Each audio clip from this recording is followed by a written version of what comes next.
einer der spektakulärsten Wohnanhänger, die ich in meinem Leben je gesehen habe. Und ich habe schon viel gesehen. Dieses Gerät, sage ich jetzt mal, ist ein Teardrop-Anhänger, komplett aus Holz. Ich gucke mal gerade, er nickt. Und wir haben zwei Leute da. Wir haben einmal jemand da, der sich gut auskennt mit dem Thema Holzbau. Du bist also hier bei unserem, ich sag mal, Leuten, wo wir gerade filmen. In Lingen sind wir. Bei welcher Firma sind wir? Emmert Fahrzeuge. Emmert Fahrzeuge. Du bist Schreiner? Ja. Okay. Und hast du sowas schon mal gesehen? Nee, aber sieht super aus. Super aus. Gefällt mir. Das ist viel Arbeit. Du bist der Anno, wusste ich. Ja, moin. Ja, du bist von Volksschrauber, bist den weiten Weg von der Nähe von Bremen hergekommen. Genau, war nicht so weit. Stunde. Eine Stunde. Denn du hast mich angeschrieben, hast gesagt, hier komm, film noch mal unseren, ich sag mal, Wagen, der da ist. Dann habe ich gesagt, komm nach Saarbrücken. Dann habe ich gedacht, nee, ich bin ja in Lingen. Das ist ein bisschen näher. Okay. Herzlichen Dank, Emmert Fahrzeugbau, dass ich hier sein darf. Lieb von euch. Wir filmen jetzt auch schön drinnen. Hier ist schön warm mit allem drum und dran. Draußen ist nämlich ziemlich usselig. Der ist komplett aus Holz, oder? Der ist komplett aus Holz. Und der Ansatz von Volksschrauber oder mein persönlicher Ansatz ist immer Ökologie, Nachhaltigkeit. Und das ist so mal ein Demonstrator, wie man komplett in einer komplett neuen Bauweise ökologisch und nachhaltig bauen kann. So, ich darf dir ein großes Kompliment machen. Du hast keine Schrauben hier verwendet. Also darf ich das mal sehen? Sind da Schrauben drin? Es sieht so aus, die Schrauben sind verstopft, dass es ein bisschen von der Optik her schöner aussieht. Achso, das sind jetzt keine, wie nennt man das? Dübel, genau, Holzdübel. Forstner Stopfen sind das. Okay. Genau, das ein bisschen schöner aussieht. So, und das ist deine, ich sag mal, Marke, die heißt Volksschrauber. Wie bist du auf den Namen gekommen? Eigentlich bin ich ja Flugzeugkonstrukteur und habe einige Tragschrauber selber entwickelt und gebaut. Und da diese Schrauben, dieser Rotor oben. Aber jetzt mit dem Teardrop-Wohnwagen sind wir durch Corona halt in eine komplett andere Richtung mal gegangen. Um mal zu demonstrieren. Ich bin ja einer der letzten Holzflugzeugbauer in Deutschland. Du baust Holzflugzeuge? Und ich baue Holzflugzeuge, konstruiere die auch, teste die. Das ist mein eigentlicher Job. Wenn Firmen eine Zulassung haben wollen, ihr Gerät in Deutschland verkaufen wollen, dann prüfe ich die, teste die Flugzeuge und so weiter. Und das ist jetzt mal ein komplett ökologischer Ansatz, wie man Wohnwagen bauen kann. Was total krass ist, wer sich ein bisschen auskennt, ich glaube, gerade ist relativ einfach, rund ist nicht so einfach. Gerade ist sehr einfach, rund ist aber geht auch so. kein Hexenwerk. Auch kein Hexenwerk. So, ich brauche noch mal ganz kurz den Felix. Das wäre doch mal ein schönes Werkstück gewesen, oder? Für deinen Gesellen. Stimmt. Ja, ich glaube, damit wäre es mit der 1 auf jeden Fall nicht so schwer gewesen. Aber was ist da die Schwierigkeit? Was glaubst du, was hier unten die Schwierigkeiten sind? Ja, die Rundungen auf jeden Fall mit den Segmenten hier. Ne? Das ist alles so praktisch ineinander übergehen mit allem drum und dran. Du bist dem Holz nahe gewesen? Ich bin dem Holz immer nah, einfach weil ich für mich die Ökologie als sinn- und zweckvoll erkannt habe. Und Holz ist ein geiler Werkstoff, unendliche Lebensdauer, wenn man es richtig pflegt. Also allein deswegen auch schon nachhaltig. So, wir lassen den Felix mal raten, was ist das für ein Holz? So lange bin ich jetzt auch noch nicht Schreiner. Eiche? Soll ich sagen? Sag's. Nennt sich Blauglockenbaum oder Paulonia. Hast du schon gehört? Das ist zu speziell.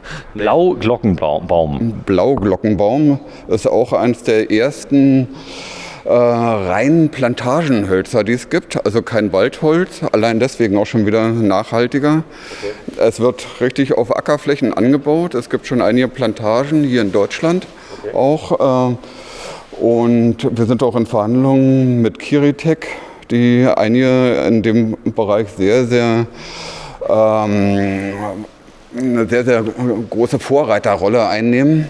Und die beliefern uns zukünftig auch mit dem Holz auf unsere Zwecke zugeschnitten. Und das Holz ist einfach hammergenial. Ist das da jetzt Ladung oder ist es ein Wohnwagen? Das ist noch ein Trick, den wir angewandt haben, um dieses Gerät oder diese Kabine quasi auch im Garten als Gästehaus zum Beispiel stellen zu können und trotzdem noch einen Plattformanhänger zu haben, um Kühlschränke, Motorräder oder sonst Das ist eine Plattform, du kannst es multifunktionell benutzen. Richtig, genau. Das ist Ladung. Wie? Es ist Ladung, oder? Es ist Ladung. Es ist Ladung, okay. Das macht die Sache ein bisschen einfacher. Wenn man das sieht, ist das jetzt so ein Holz, was ziemlich viele Öle drin hat, dass es lange hält, oder? Nein, ich kann dir mal ein Beispiel zeigen. Ja. Das ist wirklich... Also ich weiß das nur aus so Tropenhölzern und so, die haben ja viel Öle, die kannst du ewig machen, die werden dann eher so ein bisschen grau. Heb mal hoch, oder? Ja, mach mal. Und? Wiegt gar nicht. Das ist schon, Wiegt nichts. ja, wiegt nichts. Hat die Dichte von Balsaholz, Ja. aber die Festigkeit von Kiefer etwa ein bisschen schlechter. Guck mal, da haben wir doch unseren Werkstoff schon. Ja. Hallo, ich grüße dich sehr herzlich. schön. Hi, Du bist hi. die? Maria Maria. von Emhart Fahrzeuge, genau. Nee, sieht sehr, sehr gut aus. Ja. Und das ist, wenn das feucht wird, das verzieht sich, oder? Überhaupt nicht. Überhaupt nicht. Das ist, Das ist ein Wunderholz, oder? der Ansatz, der geile Ansatz, wenn die Paulonia anbauen, ist, dass die Stämme, die sind ungefähr so dick, Ja. die halten sie bis unter die Krone komplett astfrei. Und das heißt, du hast keine Astlöcher drin Ja. und das Holz ist schnurgerade und verzieht sich nicht. Aber das Holz weiß aber, dass es das tut, ja. Oder hat es das schon immer gemacht in seinem Leben? Ist das ein Tropenholz oder ursprünglich? Es kommt ursprünglich aus Japan. Es ist entdeckt worden 1850 von dem legendären Herrn Siebold und halt mitgenommen worden. Und er hat es seiner Auftraggeberin, der russischstämmigen belgischen Kaiserin, benannt, Paulonia, daher der Name. Sag mal jetzt mal eine Frage. Wenn du damit auf dem Campingplatz fährst, die Frage stelle ich ja öfter mal. Ja, was ist denn da los? Sind alle begeistert. Es ist ein komplett neuer Designansatz, es ist komplett neues Holz, es ist ökologisch, nachhaltig, also die Leute sind alle begeistert. So, das ist wahrscheinlich, hast du eine CNC-Fräse und kannst die jetzt in Massen herstellen oder ist Handarbeit?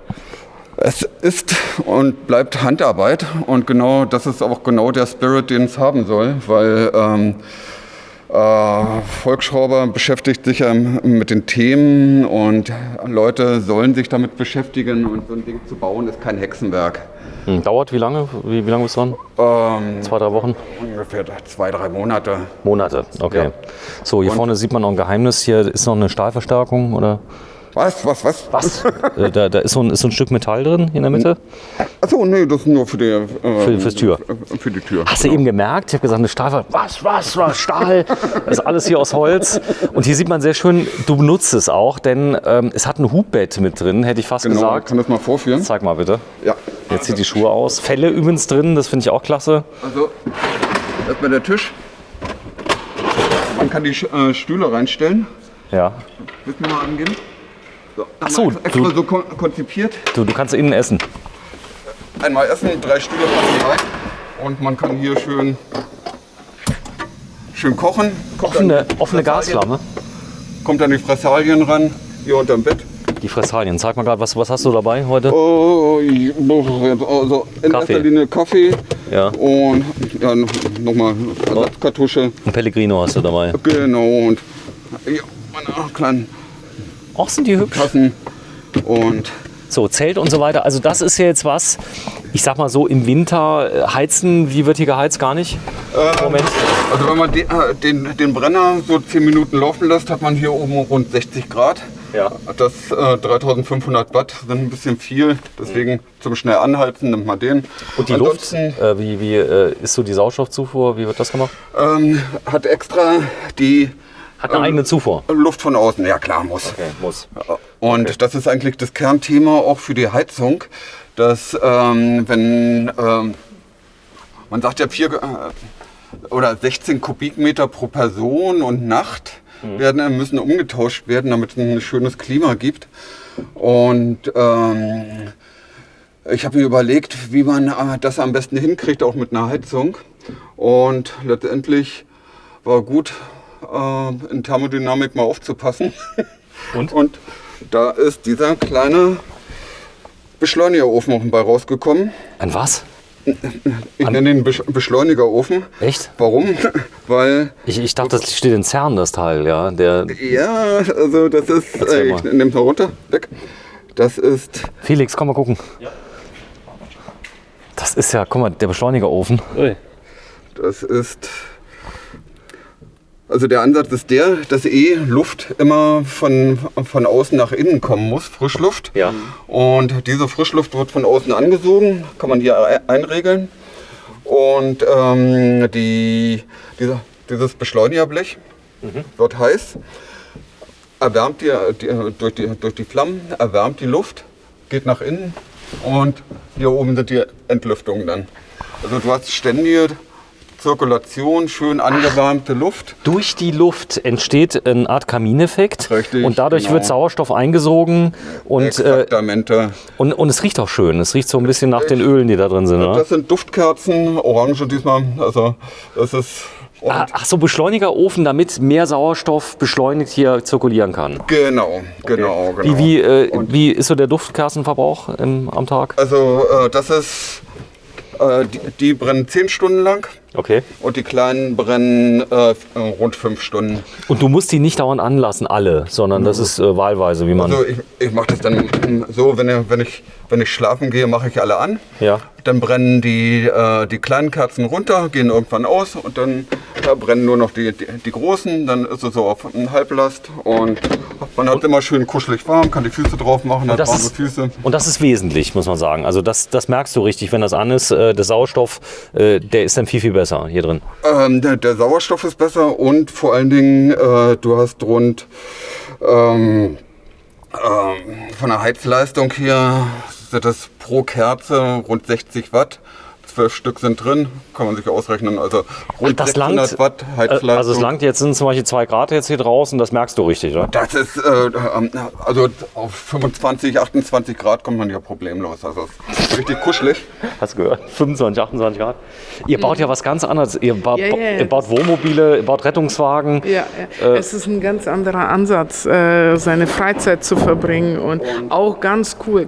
Also ich finde das Thema Nachhaltigkeit ganz Er kann hier das Notebook draufstellen, kann ein bisschen arbeiten. Und also der Ansatz hier ist wirklich auch absoluter Minimalismus. Wir haben uns überlegt, was braucht man nicht, beziehungsweise was braucht man wirklich und wie kann man das so ausfallsicher, wie es nur irgend geht, machen. Und das beste Beispiel ist diese Lampe, kann ich mal zeigen. Ja. Hightech. Zeig mal. Funktioniert sehr schön, kann man die Farben einstellen, wie man es braucht. Hast du selber gebaut? Oder? Nee, da kann man kaufen, aber es sind 14 € oder so. Das ist... Ist mit Batterie, oder? Es ist mit Akku, wird aufgeladen, kann man im Auto mit aufladen. Aber es ist deswegen immer mein Vorführer, weil wenn der Akku leer ist, stehst du da wie doof. Okay. Du hast kein Licht mehr. Und dann? Was du dann? Duscht. Und deswegen, ich habe mich so geärgert, war ich auf dem Festival in Leipzig und hatte kein Licht. Und dann habe ich mir die Dinger gekauft. Das sind einfache Reflektoren. Kann man die Teelichter reinstellen und 2 Stück. Und das ist hell. Teelichter habe ich mit. Das macht reicht vollkommen. Zeig mal bitte einmal. Dass du mir einmal die Reflektoren mal zeigst. Vielleicht hast du... Weil, sag mal, die sind so fertig mit der Aufnahme für die Kerzen? Schon kommen die fertig oder? Einfach rangeschraubt. Cool. Genau. Das ist eine tolle Idee. Also das Geniale ist, du bist komplett autark. Das heißt, du brauchst, wenn du mal keinen Strom hast, kannst du heizen mit wenig Aufwand. Ja, wir haben eben schon mit Felix gesagt, also hier der gelbe Globe, den wir heute hatten, im Gegensatz dazu, also es sind alles Menschen, die ihre Freizeit in der Natur verbringen wollen und wie unterschiedlich da die Konzepte sind, das ist Wahnsinn. Deswegen, dieses Konzept ist auch sehr, sehr schön. Also man darf es auf gar keinen Fall... Ja, es ist also eins der nachhaltigsten Konzepte, die ich je gesehen habe. Zumal das Thema Nachhaltigkeit, hast du eben schon gesagt, ich habe Sachen an von VD, die ja besonders nachhaltig agieren. Das hat dir gefallen. Ist das schon in jungen Jahren gekommen, das Thema Nachhaltigkeit bei dir? Ja, also der Gedanke ist eigentlich der, wie kommt man dann am effektivsten. Oh, ja, Sie brennt. Die brennt nicht so gut, aber die auf jeden Fall. Die kommt gleich. Aber du siehst, es leuchtet alles komplett aus. Und Effektivität und Nachhaltigkeit kommt nur durch Einfachheit. Das ist eigentlich die ganze Zauberformel. Keep it simple, keep it robust und keep it long lasting. So, das fangen wir mal an. Hier vorne ist dein Tank. Da brauchst du auch jetzt keine Pumpe, weil das geht durch die Schwerkraft. Richtig, genau. Ich habe mir überlegt, baue ich einen Wassertank ein, dann steht da ein halbes Jahr oder ein Jahr lang das Wasser drin. Kommt vielleicht noch Licht dran, bilden sich Algen, musst du sauber machen, die Pumpe muss gespült werden, wird eklig. Das Ding nimmst du mit nach oben in die Wohnung, wäschst das einmal aus und machst es voll und stellst es wieder rein und hast für ein komplettes Wochenende für 2 Personen Wasser zum Abwaschen, zum Kaffeekochen und zum Kochen selber. Sag mal, was ist denn das da für ein Ofen? Wo kommt der her? Was ist das für einer? Der Brenner? Ja, der Brenner. Das ist ein ganz normaler Gasbrenner. Ach, der macht ein schönes Licht, finde ich. Also das ist so, der hat so einen Feuerschein, das hast du ja selten. Also da gibt es ja normalen Schein. Jetzt hast du hier so eine Pfanne, die ist wahrscheinlich original aus dem Wilden Westen, nehme ich an. Genau, die habe ich im Sperrmüll mal gefunden, hat jemand weggeschmissen. Ja, jetzt hast du eine Pfanne. Also ich war neulich mit meiner Freundin am See, haben wir gemütlich Scampis gemacht, einen schönen Rioja dazu. Und haben uns an den Steg gesetzt, ein bisschen was gefuttert. Nebendran war noch eine Fete.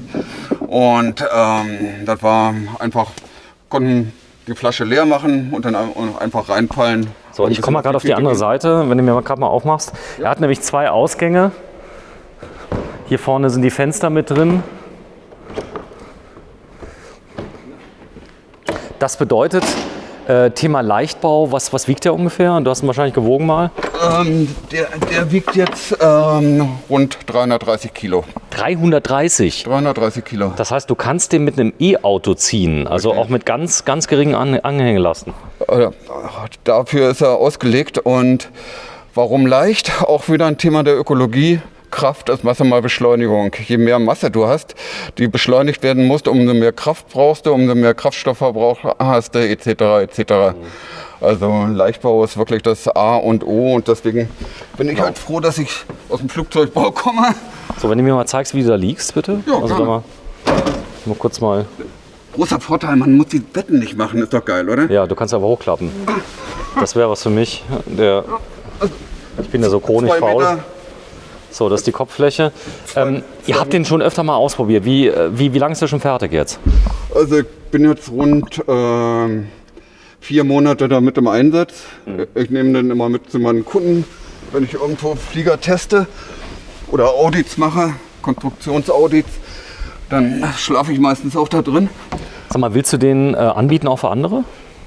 Also, wenn du sagst, wenn das jemand sieht, du könntest den bauen für die? Oder ist das eine Sache, die du für dich selbst? Wenn er sich mit der Thematik beschäftigen will, gerne. Okay. Ich erkläre ihm alles. Also, aber bauen muss man selber? Wir würden den auch im Auftrag bauen. Kommt drauf an, ob der sich wirklich mit dem Nachhaltigkeitsgedanken d'accord erklärt oder nicht. Okay, das heißt, wenn er nur so tut, das kriegst du mit, oder? Ja, schneller, höher, weiter und ein Ding zum Angeben. Ich glaube, da sollte man lieber was nicht haben. Kaufen. Wenn du mal gerade hier mal hochklappst, ich will mal gerade da reingucken, was da noch so drunter ist. Da hast du 2 Regale, das Ganze hast du schön gemacht. Ist das jetzt der erste gewesen, ein praktischer Prototyp für dich? Ja, ist der erste Demonstrator, den ich mal gebaut habe und der zweite ist im Bau gerade, befindet sich im Bau.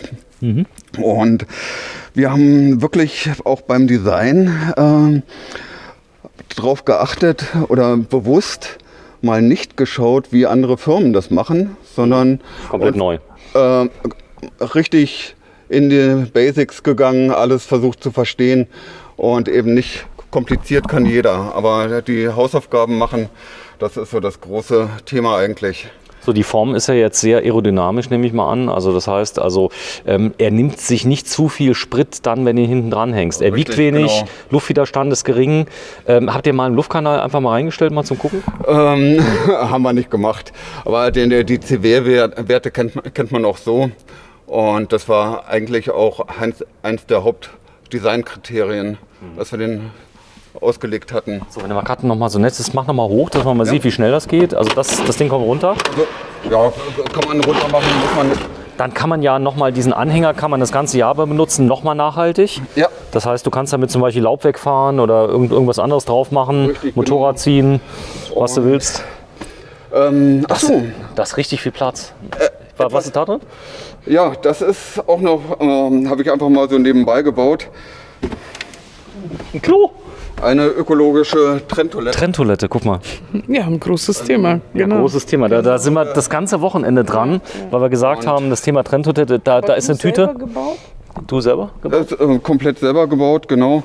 Die Firma Kiltwick beliefert uns mit den Teilen. Auch sehr tolle Leute. Die haben die Versorgung. Kiltwick? Wie heißt Kiltwick. Wie man spricht. Kiltwick Trenntoiletten haben auch einen sehr guten Internetauftritt. Und das, was sie tun, ist deswegen extrem ökologisch und nachhaltig, weil rund 15 Tonnen Wasser pro Person und Mensch pro Person an Spülwasser verballert wird. Und das ist so der Geheimtipp unter den Bulli-Campern eigentlich. Ja, jetzt vielleicht nicht mehr. Ist das eine Tüte, die reinkommt? Oder wie genau, hier kann ich mal zeigen. Das ist. Stinkt nicht? Oder es stinkt überhaupt nicht. Überhaupt nicht. Das ist die Tüte.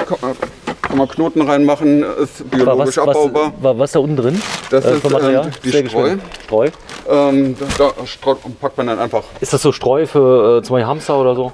Nee, ist Spezielles von Kiltwick würde ich auch nehmen. Und, ist das viel, macht man da rein oder wie viel kommt da rein? So eine Handvoll. Eine Handvoll. Macht man drüber und dann ist gut. Und dadurch, dass das wirklich alles getrennt ist, ja.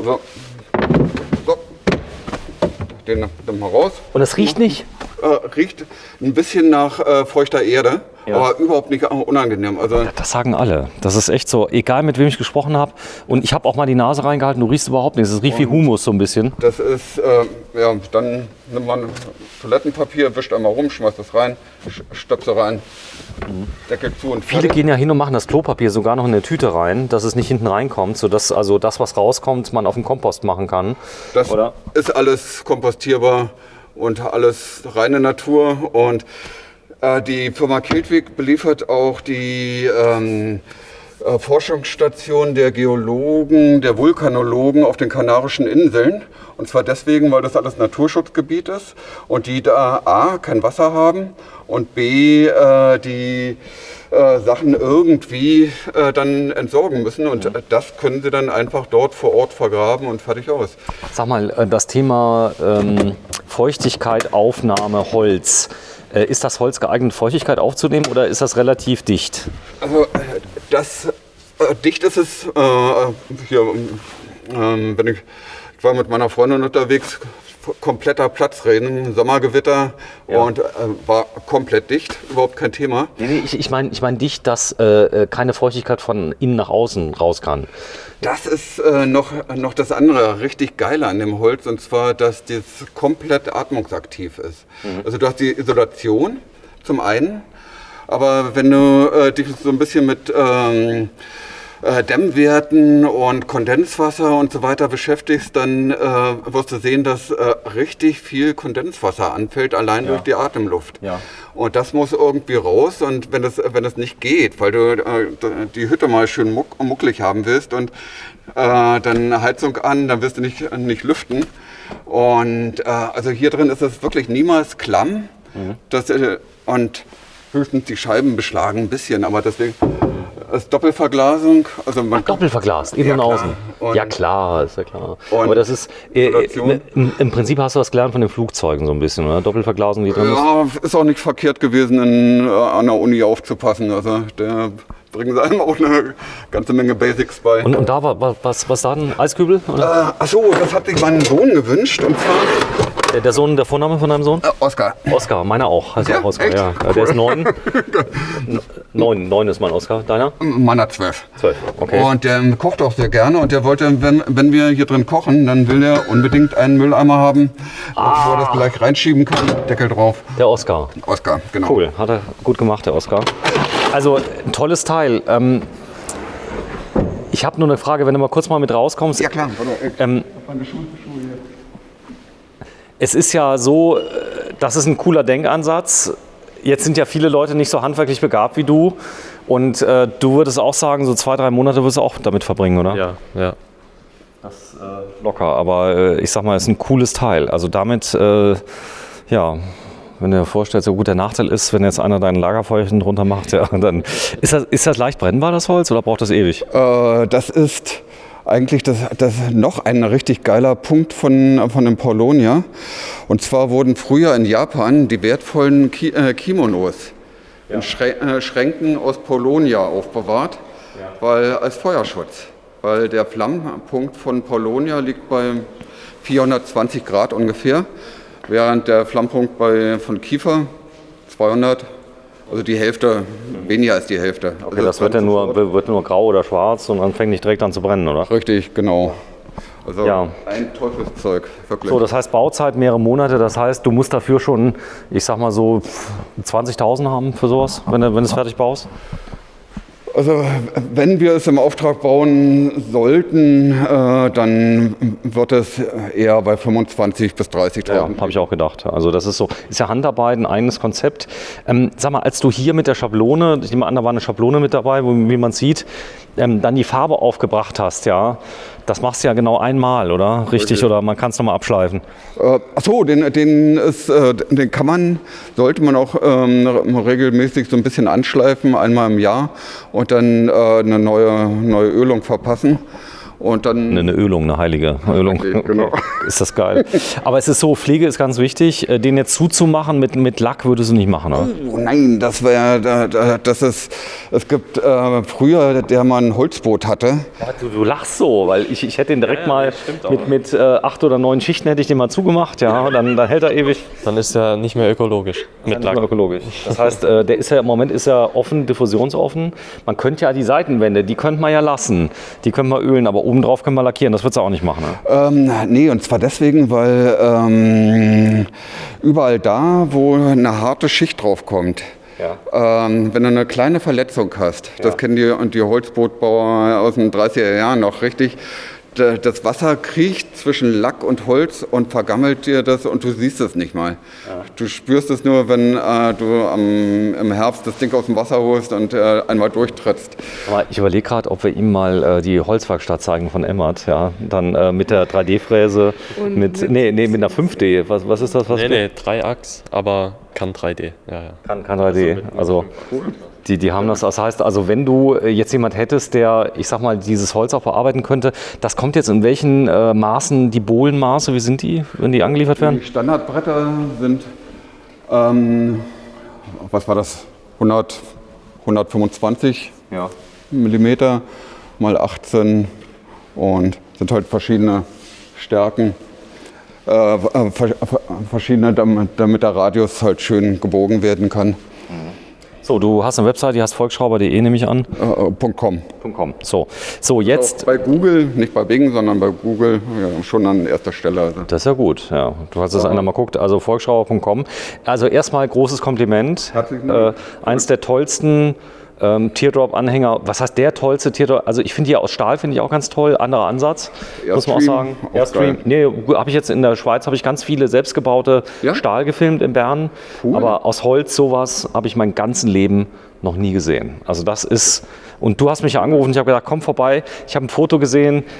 Ich habe gedacht, wenn jemand sowas baut, muss ich das zeigen, weil das ist, das Geniale ist ja auch noch, wer sowas erwirbt, hat ja stets ein Unikat, oder? Das heißt, der ist immer ein bisschen anders. Das ist das Schöne an der Maserung, dass das wirklich wie ein Fingerabdruck ist später, also den wirst du immer wieder erkennen. So, was soll ich den Leuten jetzt da draußen sagen? Dürfen die dich mal anschreiben, wer Bock hat auf so ein Ding, dass ihr einfach mal in Kontakt tretet? Der alles wissen will darüber, absolut. Nee, aber der eine haben will, was macht er denn dann? Soll anrufen, da finden wir auch eine Lösung. Anrufen darf er auch eine Mail schreiben. Oh, das vielleicht auch, aber anrufen wäre schöner. Anrufen wir schon. Also die Rufnummer steht auf der Webseite. Auch richtig, genau. Anno. Oder wir bauen ja auch kleine Holzflugzeuge, auch in diesem Thema genau der gleiche Ist auf Ansatz. der Webseite drauf. Richtig, genau. So, das ist Anno, Oskar und deine Frau heißt wie mit Vornamen? Susanne. Susanne. Das heißt, ihr seid doch zu dritt unterwegs mal in dem Wagen? War mal bis jetzt nicht. Bisschen eng, oder? Wird ein bisschen eng, ja. Sohn ist auch schon 13, gell? Muss man sagen. Der ist aus Fortnite raus, oder? Aber dann, wir haben eine Liegefläche in einem Peugeot draußen und Ich habe eine kleine Bitte, dass man sich das vorstellen kann. Hinten sind 2 Griffe, ja. Wenn du den einfach mal ein bisschen schiebst, der wiegt ja nichts. Das geht ganz allein, oder? Gut, jetzt ist der Boden auch schön glatt hier. Also Ja, der, ja. Nee, sehr schön, sehr, sehr, sehr schön, sehr nachhaltig und es ist Guck mal, gut. hier mit einer Hand. Ja. Oh, ist das geil. so leicht. Sehr schön. Sag mal, wenn du den jetzt unten abstützen möchtest, das geht auch. Das heißt, Haben wir mit Absicht nicht gemacht, weil sobald du die Stützen runterlässt und irgendwo stehst, Ja. gilt das als Camping. ah, Und um das zu vermeiden von Fuchs. vornherein und brauchst du auch nicht, das steht so stabil. das ist toll. Ja, also, du, Vielleicht noch, ja, sag. was den Bettkasten angeht, kleine Anekdote, den muss ich ja auch berechnen, finite Elemente, Ansatz, Holz etc. Versuch mal im Internet irgendwelche Belastungen beim, ihr weißt schon, zu finden, was das Bett angeht. Gibt's nicht. Du meinst das wie? Also wenn es jetzt zum Beispiel einen Crash gibt oder was? Ja, Crash kann man das auch nennen. Also, weißt was ich meine? Ach, du meinst, wenn Fortpflanzung, meinst du? Ja, man findet jede Menge Pornoseiten, aber nicht die Lasten, die man braucht, um so ein Bett zu berechnen. Gibt's nicht. Und? Hast du gefunden dann oder war das dann praktisch empirisch?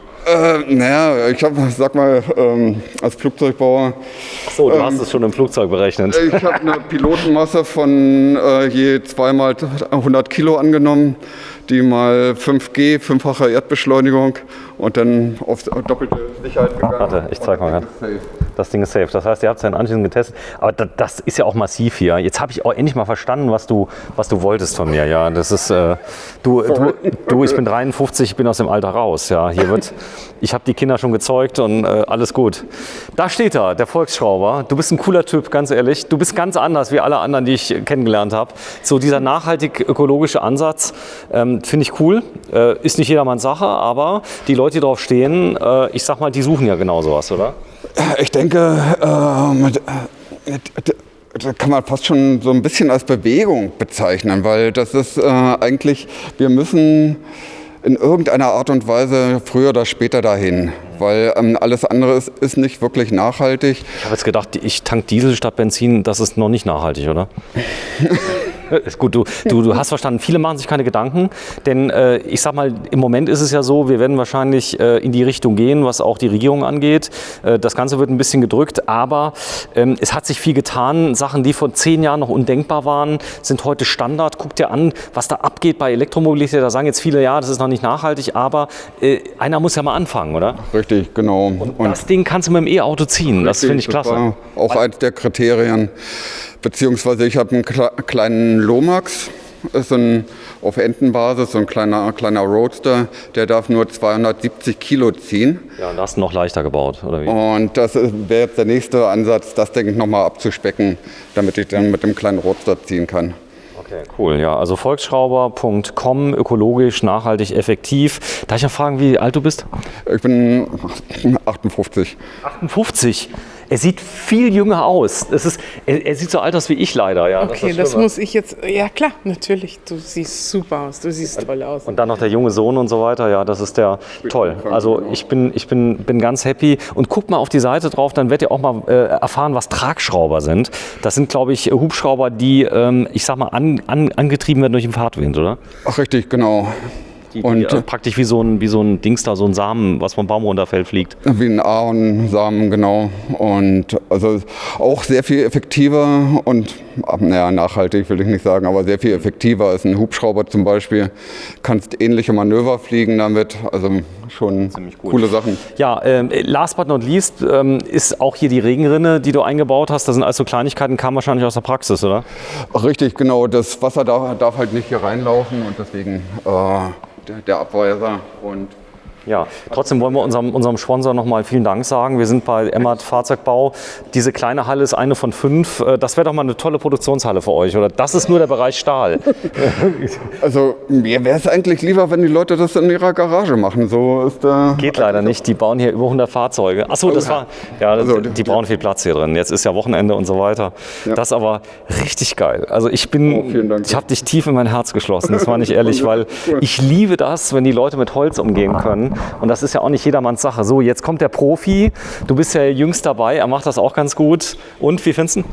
Einwandfrei. Und handwerklich? Ja, auch toll. Ja, also ich hätte auch gern einen. Du hättest auch gerne einen. Okay. So, dann gebe ich dir schon mal die Kontonummer. Hast du gerade bereit, die 30 Kilo? Nee. Tschüss, danke. Ciao, alles Gute. Und gute Heimreise, ja, dass du hier nach Ringen gekommen bist, ja. Du wolltest eben noch was sagen, ganz kurz? Super Teil. Gefällt dir? Okay. Es ist ein anderer Ansatz und alle müssen irgendwie anfangen. Überleg mal, wenn der RTW demnächst aus Holz kommt. Super. Ja. Danke. Ciao.